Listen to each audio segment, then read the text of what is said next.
There's no ceiling on the income. There is no ceiling on the mindsets. And you make an impact on someone's life like that, then they don't want you to leave.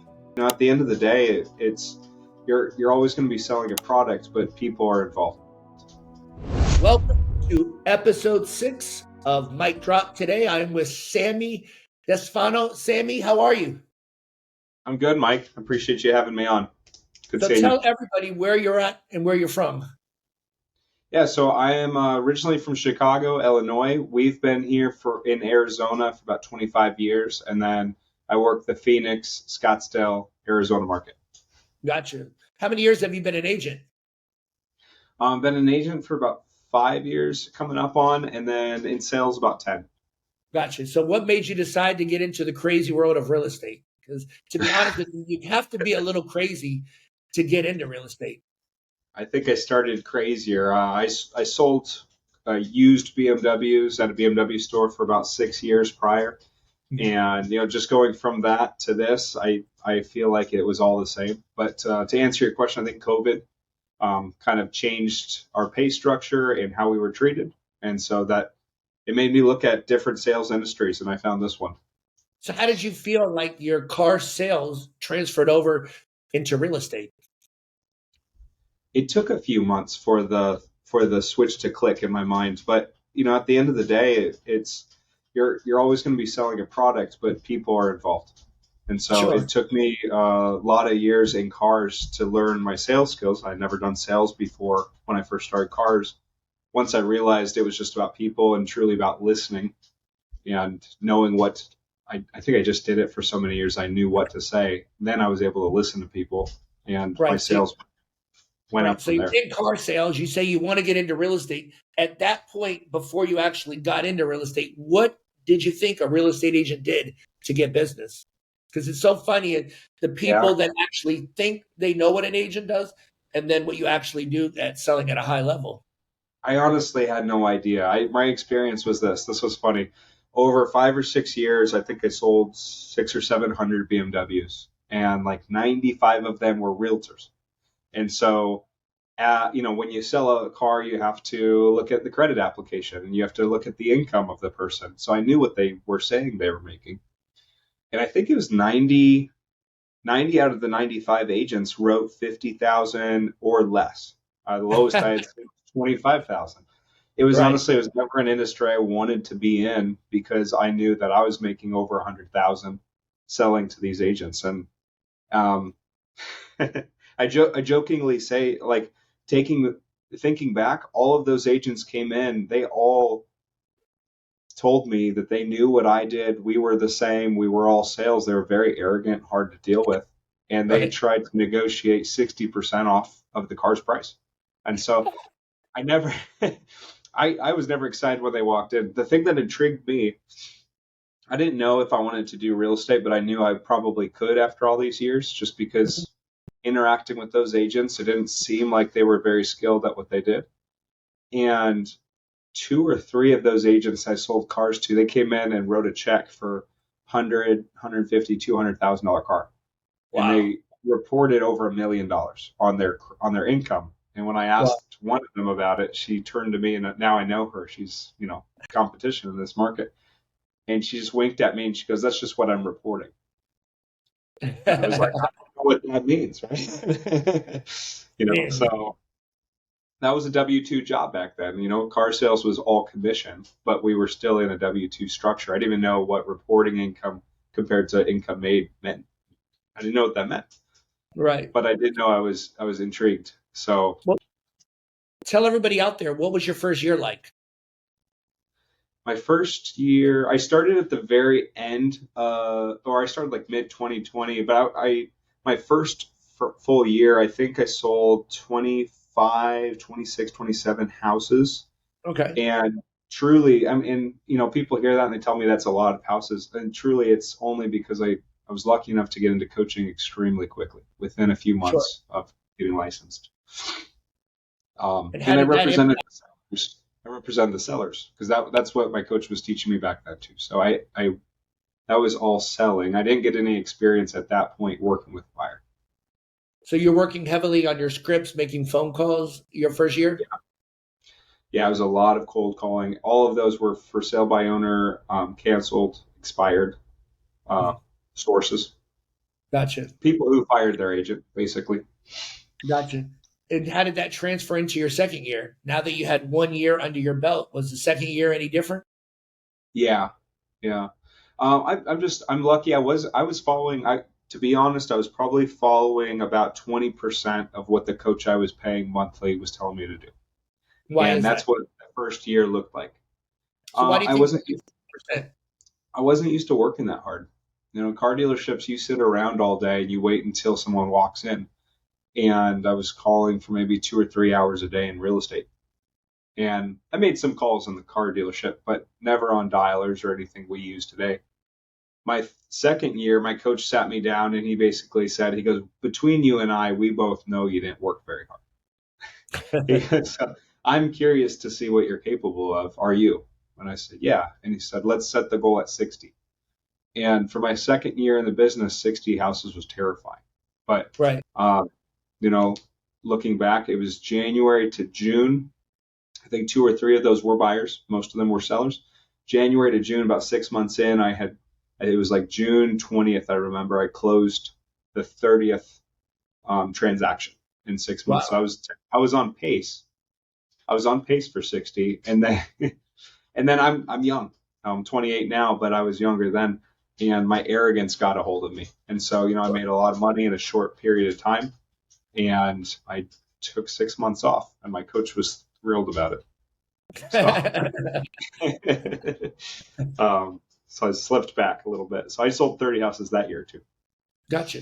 So what did you do for those 6 months? You basically make money. What does a young kid do for 6 months after selling 30 houses? I got to know. Wasted a lot of money. Yeah, I traveled. I traveled to Iceland. You know, I remember that was the year I took my parents out on a lot of pretty nice dinners. I had this feeling that I never got to treat them this way, and they always treated me this way. So I wanted to flip the script. Right. Got my dad to cry a few times, just because it was such a magnificent meal or whatever, and then he didn't have to pay. And so it's just kind of seeing that you kind of were successful raising this kid. So I don't know. I didn't do much, and I loved it. I loved every second. How was that like coming back after taking 6 months off? Did you have to go It was back rough. and build your momentum, or were you able to jump right back in it? It was pretty rough. It was, if you don't do anything, if you take 6 months off anything, the gym or any career, I think you come back pretty rusty. And I didn't realize that. Um, like I said, it was the arrogance that got me to walk away. It's like, I'm this good. I did that much. So I deserve. There's so much entitlement in my generation, the millennials. But it's like the entitlement told me, just take 6 months off. You can come back. You'll still be better than everyone. And Right. I came back and I learned a lot of humility. So I had to increase my hours worked from 2 to 3 hours of prospect calling to maybe 4, 5, 6 hours.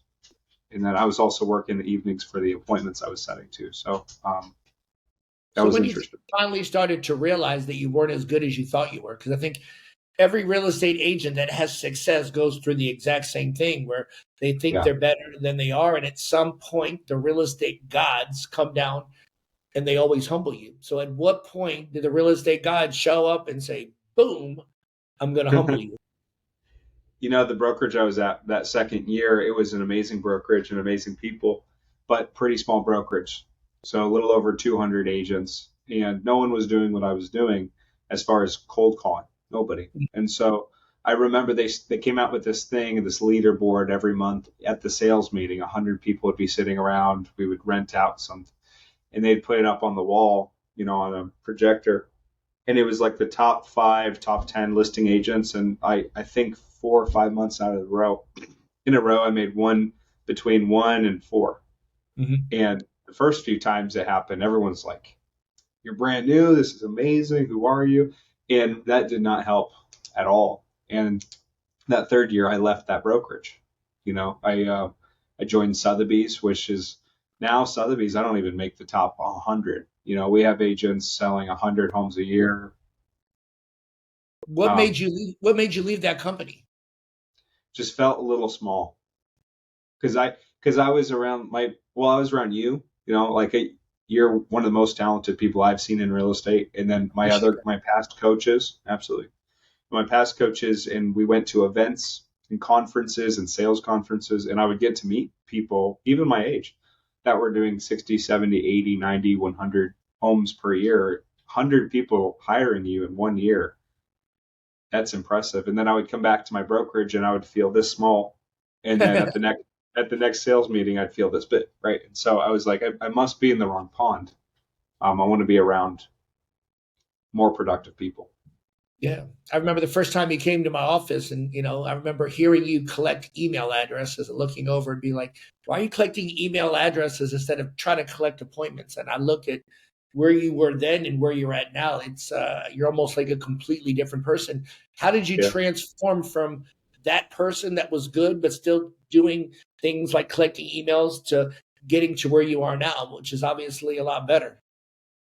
Um, for me, I'm a tough learner, right? And so you being my coach these days, like the thing that you need to do to get me to actually do something is press really hard, right? And like Mhm. be really direct. And not everybody learns that way with like tough love, but I do. So back then, I had coaches that were a lot easier on me, and they weren't really, I was still questioning. The reason I was chasing those dumb emails is because the coach I was paying $1,000 a month for, I wasn't listening to.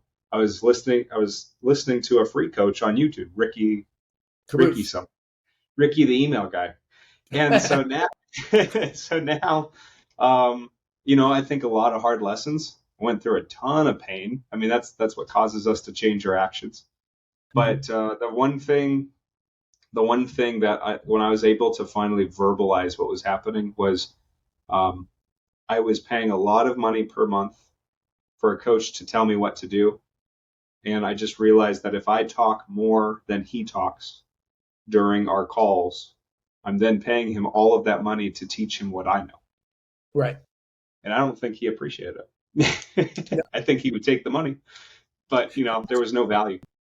Is it hard when I'm direct and I No, I call love you out on the things you need to do? Because, it. a lot of people don't understand part of being a good coach is you have to have difficult conversations. And it's not that they're difficult. When you have those conversations, that's me trying to love on that person. Because if you love someone, you're willing to do anything to help them. And, with anybody that I work with, I want you to tell the truth versus us try to pretend like everything is good and, peachy. No, I don't think it's hard. I think I really appreciate it. I honestly, I think a lot of the reasons why the clients that I have today decided to hire someone like me is because of something you've taught me is when you are just honest and you tell them the truth and let them decide, then they're not used to that. We don't live in a world where, you get the truth. We kind of tell you what we know you want to hear, and then, you fail and you fail and you wish you wash it and you waste months or years. But Yeah. when someone's able to look at you in the eye and say, this is what's happening, fix it or don't fix it. There's not a right answer, but this is what's happening and this is how you can fix it. I mean, it comes across as love. Yeah. I mean, I think for you, when I watched you go from presentations to conversations, I feel like that's where your business really shined because you have this like authenticity about you. And I think when you are your authentic Sammy and you're just conversating with people, it comes off as a much better presentation than if you just try to follow a script. Because if you're just following a script, you're losing all of the natural talent that you have. Because remember, if you can't get rapport, people won't work with you. If you can get people to like you and trust you, the chances of them doing business with you go up significantly. And I think that's one of the things that I've noticed in the last 6 months to a year is you've really, really got good at doing that. Yeah, no, I appreciate it. And back when I was doing presentations, I was trying to remember what to say. And I guess the difference between then and now is back then I was responding and saying things to people based off of what I thought they said. Now I'm able to actually listen to them and No. listen between what they're saying, right? Like if you ask me how I'm doing and I'm like, yeah, I'm good. If it was if it was transcribed in the court and you just saw it written down, you go, he's good, right? Right. But when you're in person, you could say, okay, what's wrong? Yeah. And when you can catch those types of nuances, like I know my clients tell me that many times they interview 5, 6, 7 different agents. They go, you made me feel different. Well, that's what happens when someone can listen to you. Right. So that comes from what you've taught me. I appreciate it. Absolutely. So let me ask you something. What do you do daily, weekly, and monthly to really maintain a positive mindset? Because I think, one of the biggest challenges we have in real estate is that people don't understand the power of having a positive mindset. A lot of agents get bored with the process because I think what we do is very boring. I mean, we talk to roughly the same number of people. They say roughly the same thing. I mean, we literally live in Groundhog Day every single day. So, I mean, how do you try to fight the monotonous boredom that real estate agents have? Because honestly, we have one of the most boring jobs that I think that has ever been created, and yet it Yeah. obviously pays extremely well. Yeah. I was meeting with a client the other night, and she said, "Well, I want to interview another person." And I told her, I said, "Hey, you're really interesting to me." And she said, "Why?" I said, "Well, because you find us interesting. I don't think we're that interesting to talk to." And she said, "Well, I don't." And I said, "Perfect. That's why we should just move forward." So, um, it's true. I don't think we're that interesting in real estate. I think the mindset too is I think it slips really quite often. Um, I mean, I think there's tangible and intangible ways to fight the boredom and a negative mindset. One of the tangibles, probably the largest, is a deal board. So like Mhm. every single client, where we're at in the transaction, and like which ones are active or pending. I mean, for me, that helps quite a bit. And I have a second deal board, when that one fills up, and when I am able to get onto the second deal board, I think if you were to see me or meet me, or you were a client interviewing me that day, I think you get a different version of me because Sure. I can see how much business we actually have, and that's really exciting. Mhm. That's tangible around the office. And then the second thing is the intangible, is something you and a lot of other people have kind of instilled, is just looking at what you already have, which I guess is another version of that. But like, to look at what you've accomplished, where you're at, if you have people around you that love you and believe in you more than you believe in yourself, that's pretty rare for anybody these days to have in their lives. You're So right. you can go ahead and check that box, right?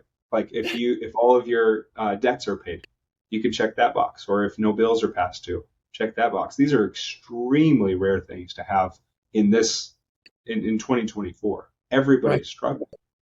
So if we get down the chart and you see check, check, check, check, check, then you can see, oh, 9 out of my 10 boxes are checked, and that one box is what's creating this depression or this anxiety. And then you back up and you look and you say, wow, the 9 boxes are why I really shouldn't be feeling that way. Absolutely. So So what is it's it? just reminding ourselves.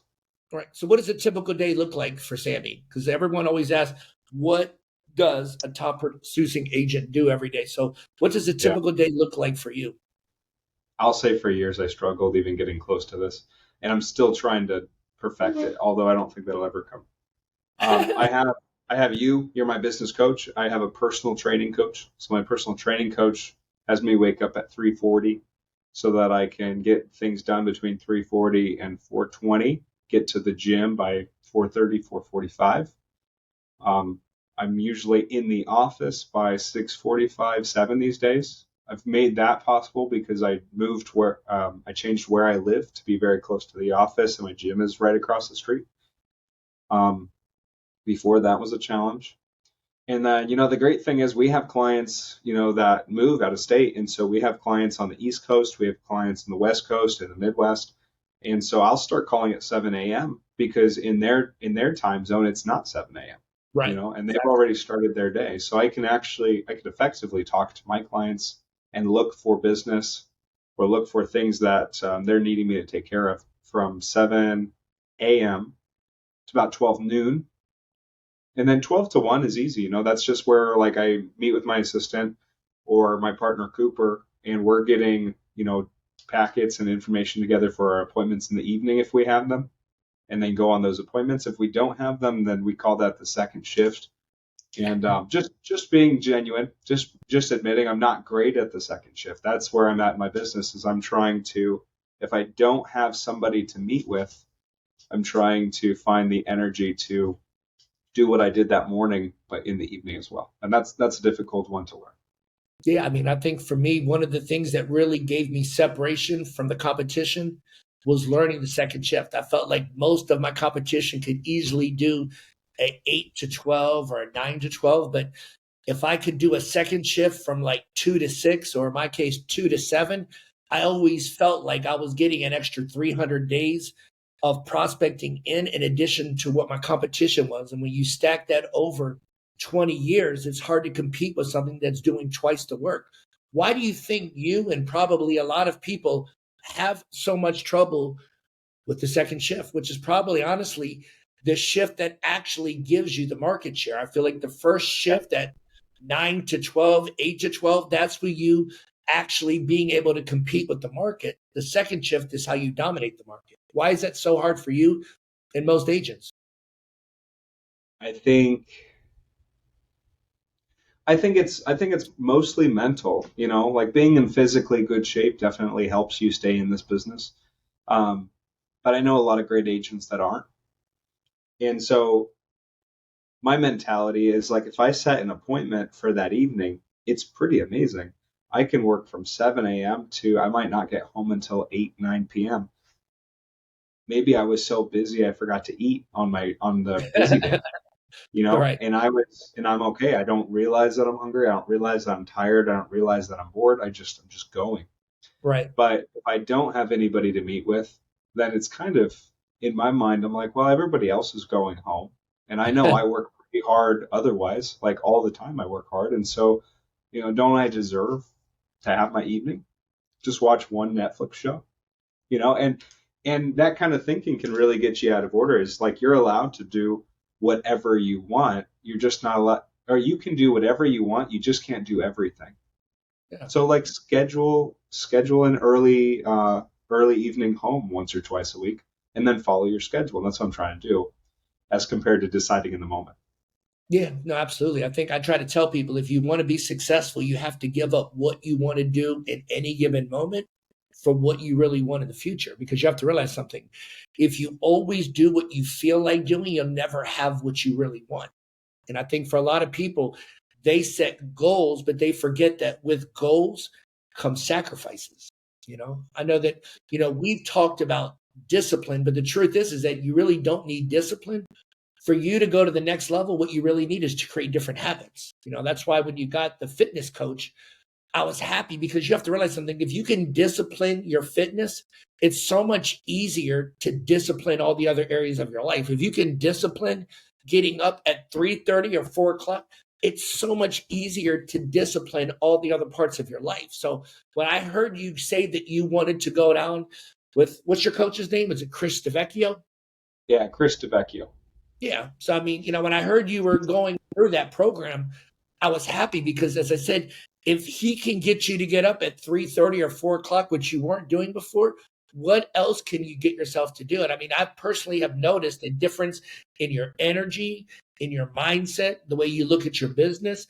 Tell me a little bit about what going into your fitness and really committing to that has done just for how you feel every day.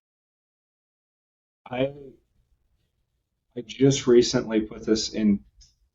I just recently learned how to verbalize this the other day when I was on the phone with Chris, my trainer. It's integrity. So before, I mean, I used to be in better shape than I was, last year even, and I wasn't working with a fitness trainer. You don't need a fitness trainer, but I like accountability. Obviously, I have two coaches in my life and other mentors. So when I was waking up later, getting to work, still maybe doing great in business, and then you can eat healthy, but you're not waking up early and conquering the morning. It's like I knew that I used to do that. So back when I used to do that, it showed myself the integrity, or the level of integrity I'm capable of having. And when I wake up at 7:30 or 8 o'clock, when I'm used to waking up at 3:30 or 4, you may still think that's early, but for me, I know that's a loss of integrity for me.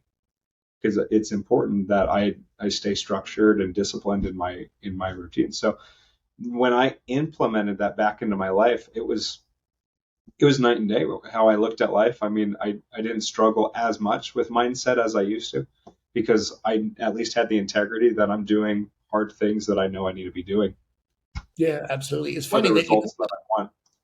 yeah, the real difference before you wanted to go to the gym and now you Yeah, must go to the gym.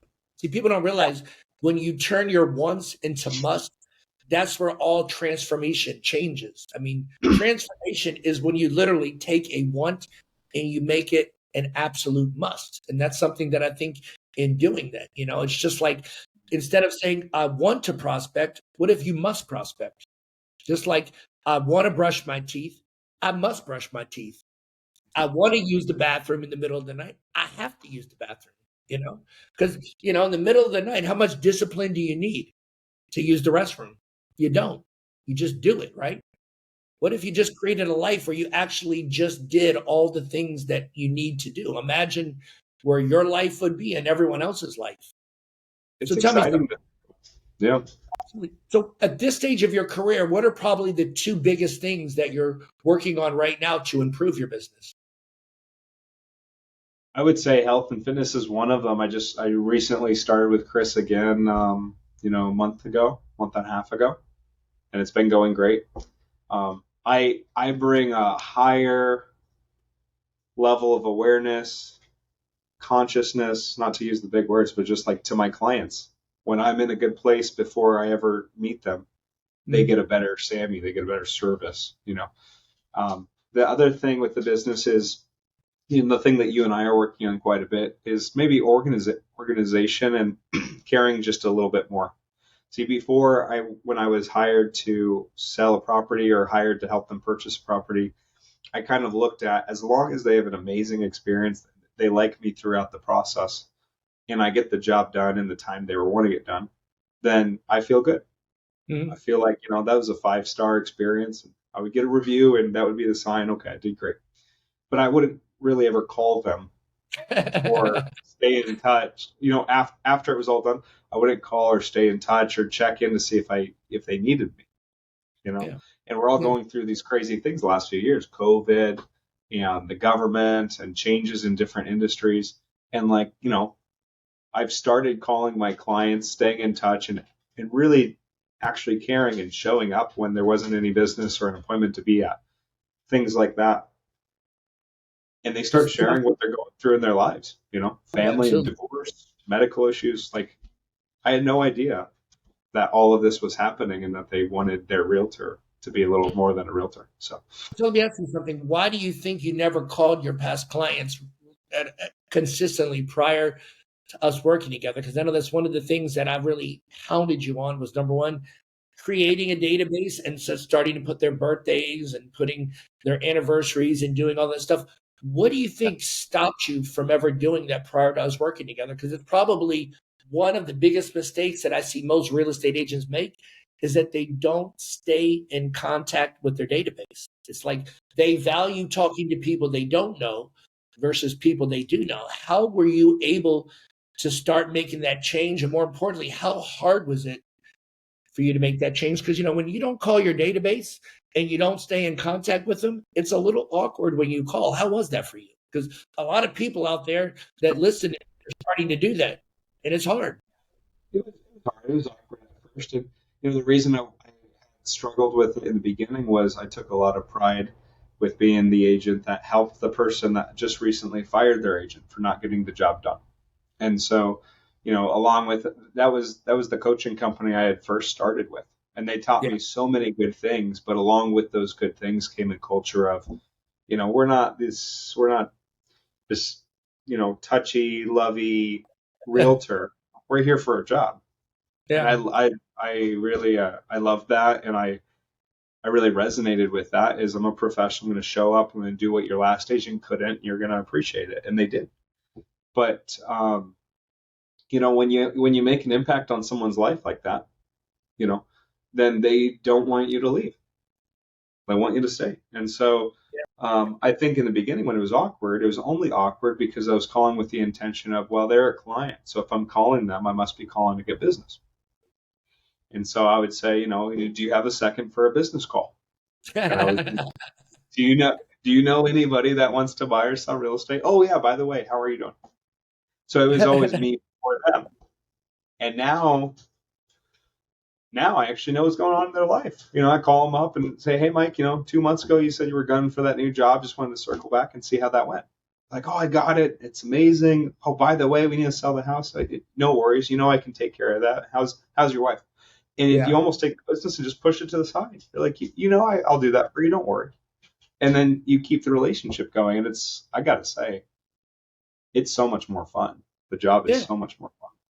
Yeah. Absolutely. And I think that's one of the things as you continue to do. I mean, I think in the next 3 or 4 years, as you continue to do it, you probably can get 100, 120 deals just out of your database. Because remember, the value is not just in the customers, it's in all the people the customers know. Everybody knows 5 to 7 people a year that'll buy or sell. The question is, when they hear somebody, do they think of you?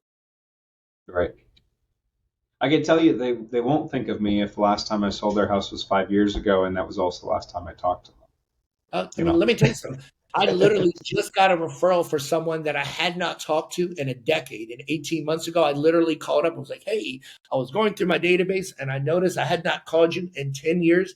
I just want to call and personally apologize. I hope you forgive me. And I literally did that every 90 days. And Yeah. finally, after almost 2 years, they finally decided to call me. And now, we're working together and helping them sell their house. So it shows you that even after a decade of not calling people, you can still go back and have that conversation. But it was so awkward to tell someone that I sold you a house. I apologize for not calling you back in a decade. You know what I mean? Seriously, no, I get that. So let me ask you, obviously real estate now, there's a lot of changes going on.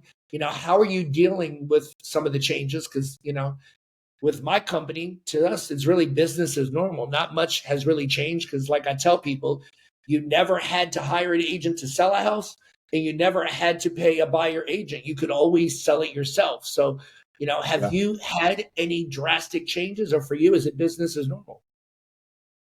I think I was lucky to get into coaching pretty quickly. I guess that's how I answer it, because it's like, how how difficult is it to make a change when the change is requiring the industry of realtors to do what you were trying to do day one? Correct. Like we were always trained to explain to a client that, hey, just because you own this house, that means you're in charge of everything and how it's done. And the only reason you bring me in is to bring you an offer. And I Correct. can't tell you to take the offer. Like, it's all about you. I just bring what you tell me to bring. Right. And then just having them fill out the forms correctly. I mean, so Right. when you look at the real change, if you're a buyer or a seller, I'd tell my clients in Arizona today, after the change, August 1st, it changed. If you go to buy a house or if you go to sell a house right now, afterwards I'll ask you what changed, and you'll tell me that it all felt just like last time 3 years ago. And that's Right. because it was. But you may not have even noticed that you signed an extra form. That's the only change that's Right. really taken place, is we have a new form to include Why do you think in so the. many people are struggling with that change? Because, it's like DEFCON 10 for most real estate agents. Yeah, yeah, yeah. Well, for the same reason as, like, in the beginning of my career, when it was hard, when I was just learning how to price a home, I would look at one other home and it sold for 550. I'd say, oh, so yours should probably sell for 550. And when it didn't, and it sold for 500,000 later, we realized that I mispriced, or I didn't even know how to do my job. It's the same thing. It's the same way I'm looking at it now. Is like, when you explain to a person the wrong way that something works, you set their expectations here when reality is right here. Yeah. So, like, the agents I'm talking to right now, talking about the change, I imagine it's what it was like in 2000 when the internet came out and every agent thought, agents are going to be extinct because we've got this powerful internet. Nothing's changed. It just means we have to follow the Arizona required paperwork. It's That's funny. all I've that's been in the changed. business long enough that back in the day, we had the big book, which was this big black book, and all of the listings were in this book. And you literally would flip the page, and when the buyer liked it, you would pull it out. make a Xerox copy, and then you would put it back in the book. And that's actually how we showed houses, was in the big book. And then when you got a listing, you had to go into all of the real estate offices and put your listing in the big book, because if you did it, you couldn't guarantee that it would actually get in there. So, I mean, Wait, technology, question though. What's a Xerox? I know, right? It's amazing how fast technology changes. But like with this NAR change, I'll say, in a world of all this technology and gadgets always changing every month in real estate, it's changing. I still find it to be a people's business. It's You always a people. explain and set the expectations where they should be, and the client's always happy. Absolutely. I think one of the things that's unique about you is most of the listings you tend to take at 7%, correct? Yeah, we take them at a higher rate. We had 7, 8, 9.5. All of those happened this year. So let me ask you something. What enables you to take a commission at 7% when the competition is offering 4 or 5%? When someone asks you, Sammy, what's your commission? And you're at a listing appointment and they say, well, Yeah, my last agent said they would do it for 5. What do you yeah. say? Well, I guess the thing that I've realized, and this is one more thing that's changed over the years, is it's not a commission anymore. It's a selling fee. And so I think one of the biggest issues that agents are making are that there's a lot less agents now than there were 2 years ago, right? Mhm. And 2 years ago, they were making less money than they do now, right? So if I'm hired to sell your property, why don't we use that to make you a little more money? What do you See, I mean? guess the thing you have to understand is when there's so many agents right now not doing a lot of business, they tend to think they have to increase their value in order to get hired, which actually I think is pretty admirable. But the only way they know to increase their value is to decrease the fees, which usually sounds pretty good until you're on the market for 90, 120, 140, 150 days. And typically, if you had to guess, typically, do you make more money selling your house if you sell it 105 days from today or this weekend? Obviously this weekend. Right. So I guess the thing that my clients have been understanding now is a lower fee is just because that agent thought there was value in it until the home didn't sell for 4 or 5 months. And then typically they're taking 6, 7, 9, 10% less home from the sale just because you were trying to save 1% right there. So, in recap, I think it's something that every agent should do. Sotheby's has found that our clients are paying 1% extra and typically on average getting 3 to 5% back. Because if you're going to pay, agents to bring their buyers to you, if you're going to overpay them in a market where they're already not doing well and no one else is really paying them much, then countering their offer they send in is very easy to get an extra 1 or 2% right there. They don't want to lose the paycheck. I wouldn't want to lose it either if I was struggling. And then the inspection. The inspection is usually not 1 or 2%, is it? They usually ask for $20,000, $30,000 back. But when they don't want to lose that paycheck, we're finding that it's a lot easier to talk them down to $1,000, $2,000, $3,000 credit instead of 20,000.